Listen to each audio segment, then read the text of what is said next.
आज की कहानी में एक महिला अपने पति से झगड़ा करके घर ही नहीं छोड़ती है, बल्कि एक ऐसे सफ़र पर निकल जाती है जिसके लिए एक दिन यह दुनिया को छोड़कर उसको जाना पड़ जाता है। और जब इसकी असली सच्चाई लोगों को मालूम चलती है तो लोग सोचने और समझने पे मजबूर हो जाते हैं। तो इस घटना की पूरी सच्चाई को जानने के लिए वीडियो में अंत तक बने रहें। नमस्कार दोस्तों, मैं जेपी पाल भोजपुरिया, आप देख रहे हैं जेपी पाल क्राइम। आज की जो ये घटना है, यह घटना उत्तराखंड के हरिद्वार की है। उत्तराखंड का एक ज़िला पड़ता है हरिद्वार, और इसी हरिद्वार का एक थाना पड़ता है पिरान कलियर। पिरान कलियर थाने के अंतर्गत एक इलाका आता है बवंदरा, और इसी बवंदरा इलाके का रहने वाला प्रवीण सैनी, प्रवीण जो पैसों से किसान है। बात कर रहा हूँ मैं 21 अप्रैल के रात्रि के 8 बजे के आसपास की, जब प्रवीण अपने खेतों से काम करने के बाद अपने घर आ रहा था।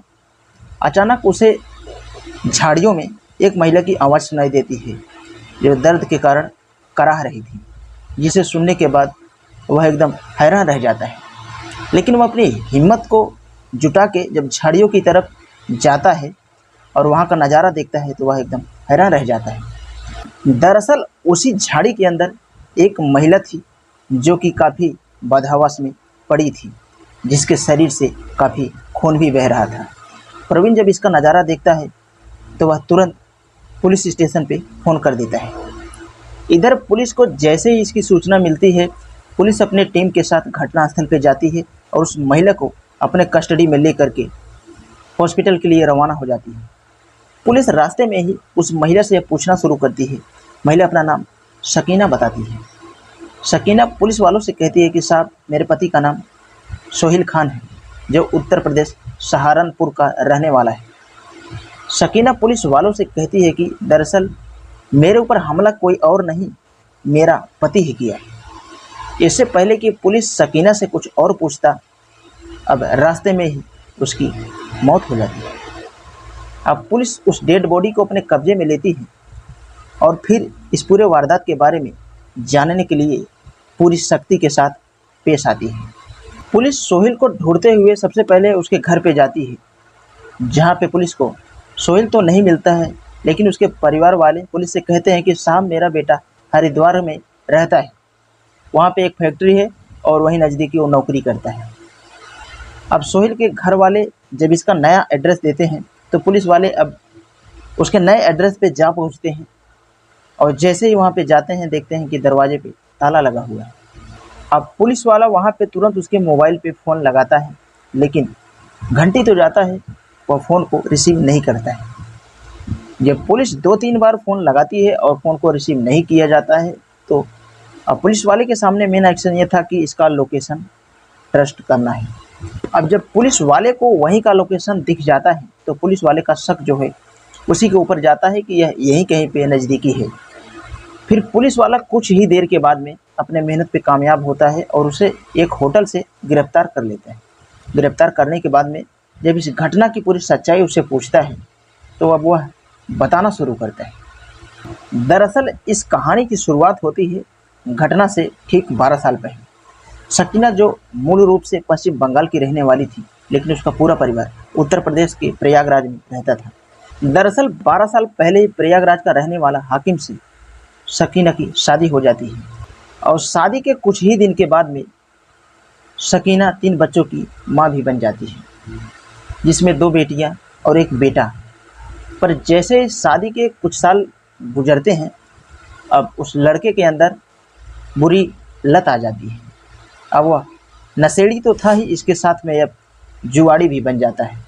अब इन दोनों के बीच में झगड़ा टकरार इस तरह से शुरू होता है, लेकिन अब शकीना कर ही क्या सकती थी, समझाने के सिवाय उसके पास कोई ऑप्शन नहीं था।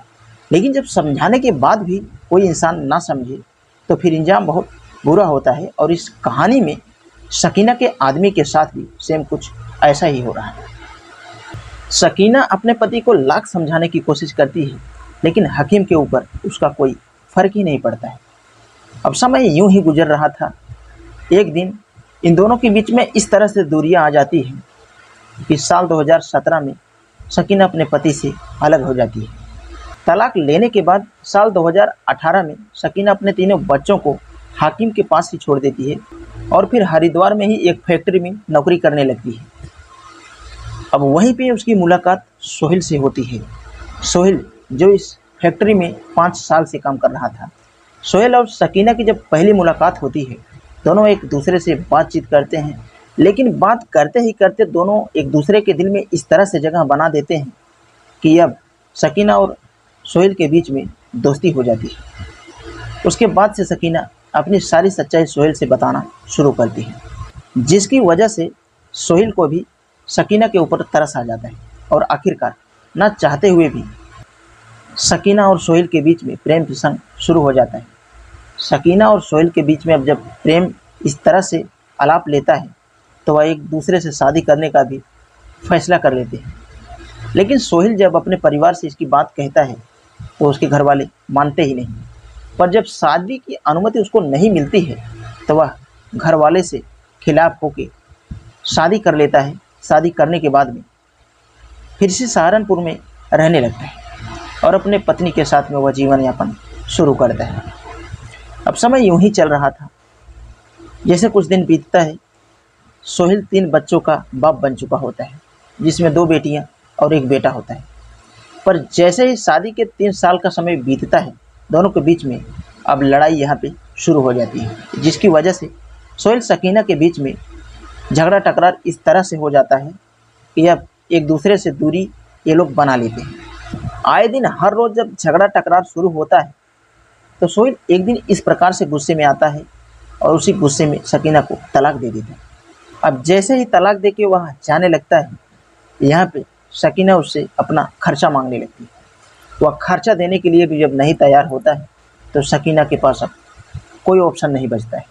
शाम के वक्त सोहेल जब भी अपने घर पे जाता है, बात इस कदर से आगे बढ़ती है कि सोहेल और सकीना के बीच में अब मारपीट शुरू हो जाता है। जब दोनों के बीच में मारपीट शुरू होता है, सोहेल अपनी पत्नी से इस प्रकार से मुकर जाता है, अब वह सकीना को इस दुनिया से हटाने का फैसला भी कर लेता है। उसके बाद सकीना को इस दुनिया से हटाने के लिए एक षड्यंत्र बनाता है और इसी षड्यंत्र के तहत सबसे पहले वह अपने पुराने घर पे जाता है और वहाँ से एक तेजधार हथियार लेके आता है। 21 अप्रैल को 3 बजे के आसपास जब वो अपने पत्नी सकीना के पास पहुंचता है, जाकर के उसे मीठी मीठी पहले बातें करता है। कहता है कि हम दोनों के बीच में इस तरह से दूरियां बढ़ चुकी हैं कि ना चाहते हुए भी हम दोनों कभी एक नहीं हो सकते। इसीलिए मैं सोचा हूं कि क्यों ना हम दोनों एक दरगाह पे चलते हैं और वहाँ पे बाबा से दुआएं मांगते हैं। जब इतनी बात वो कहता है, सकीना भी यहाँ पे तैयार हो जाती है। सकीना अपने सबसे छोटी बेटी को लेके बाइक पे बैठ जाती है और फिर अपने पति के साथ दरगाह पे चली जाती है। दरगाह पे पहुंचने के बाद पति पत्नी अपने लिए दुआएं मांगते हैं, लेकिन जैसे ही रात्रि के 7 बजता है, सकीना अपने पति से कहती है कि चलो अब हम घर चलते हैं। सोहेल जब अपने पत्नी को घर के लिए रवाना होता है तो अब भावंडरा इलाके से आके जब नहर के पास से ये गुजरता है तो उसे सुनसान जगह जब दिख जाती है तो वहीं पे अपनी बाइक को लगाता है। लेकिन बाइक को जब ये रोकता है तो सकीना उसे पूछने लगती है कि इतनी सुनसान जगह पे बाइक क्यों रोक रहे। अब सोहेल कहता है कि मुझे तुमसे कुछ ज़रूरी बातें करनी है। अब सोहेल उसके गोद से अपनी बेटी को लेके जैसे ही ज़मीन पे लेटाता है, उसके बाद में अब सकीना यहाँ पे जैसे ही कुछ समझ पाती, उससे पहले ही एक तेजधार हथियार निकालता है और एक पे एक कई सारे वार करता है, जिसकी वजह से सकीना काफ़ी गंभीर अवस्था में घायल हो जाती है। सोहेल अपने पत्नी को वहाँ पे ऐसे ही छोड़ के वह तुरंत भाग के आता है। उसे यकीन ये हो रहा था कि उसकी पत्नी अब मर जाएगी या उसे कुछ जानवर खा जाएंगे, क्योंकि ये जंगल तो है ही। उसके बाद में अपने बेटी को लेकर के वह पुराने घर आता है और फिर पुलिस से बचने के लिए यह जहाँ तहाँ भागने की कोशिश करता है। वाकई में जब इसकी कहानी पुलिस वाले को पूरी बताता है तो पुलिस वाले अपने कस्टडी में लेके उसे जिला अदालत पेश करती है। उसके बाद में वहाँ से उसको जेल भेज दिया जाता है। तो दोस्तों, इस कहानी के बारे में आप लोग का क्या कहना है, आप कमेंट बॉक्स में अपनी राय ज़रूर दें। और यह कहानियाँ सुनाने का मेन उद्देश्य लोगों को अवेयर करना है, ताकि आप लोगों के साथ ऐसी घटना कभी भी ना हो। और अगर होने को भी आए तो इन छोटे छोटे वीडियो के माध्यम से आप खुद को अवेयर कर पाएँ। वीडियो के लिए मैं बस इतना कहना चाहूँगा, अगर ऐसा ही कंटेंट देखना आपको पसंद है तो हमारे चैनल को सब्सक्राइब करके बेल आइकन ऑल पे ज़रूर प्रेस करें, ताकि कोई भी वीडियो लाऊं तो आप तक आसानी से पहुंच सके। तो आज के लिए बस इतना ही, मिलते हैं कल शाम 7 बजे किसी नेक्स्ट क्राइम स्टोरी के साथ।